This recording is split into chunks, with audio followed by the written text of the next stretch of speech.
लीला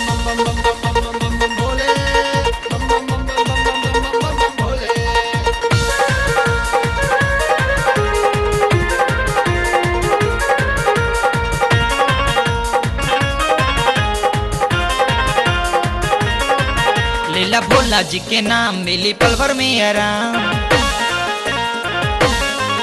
लीला भोला जी के नाम मिली पल भर में आराम। सुना ही मजा निहार होई जाई सारा काम। कांवर धाला बोल बम बोला चला तू साथे भाई। कांवर धाला बोल बम बोला चला तू साथे भाई। बड़े बाबा अपने साथे जल्दी देवघर नगर नियर आई। बड़े बाबा अपने साथे जल्दी देवघर नगर नियर आई।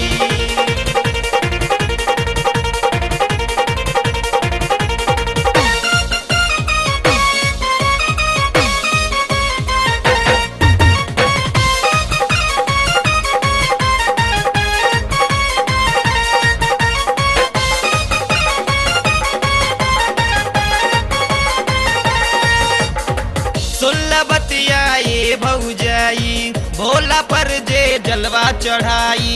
सावन में जे कांधे उठाई। कंवर कंवर कंवर कंवर कंवर कंवर कंवर कंवर दुखवा सारा बाबा भगई हैं। मंजिल तक तोह के पहुँचई हैं।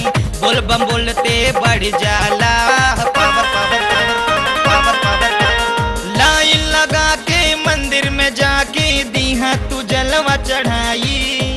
लाइन लगा के मंदिर में जाके दीहा तू जलवा चढ़ाई।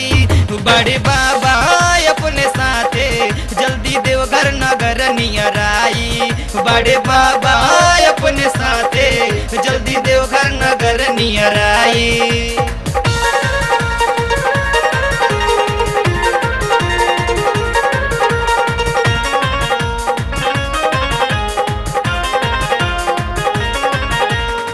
लागे घाम चाहे बरसी बदरिया चम चम चमकी कितनो बिजरिया।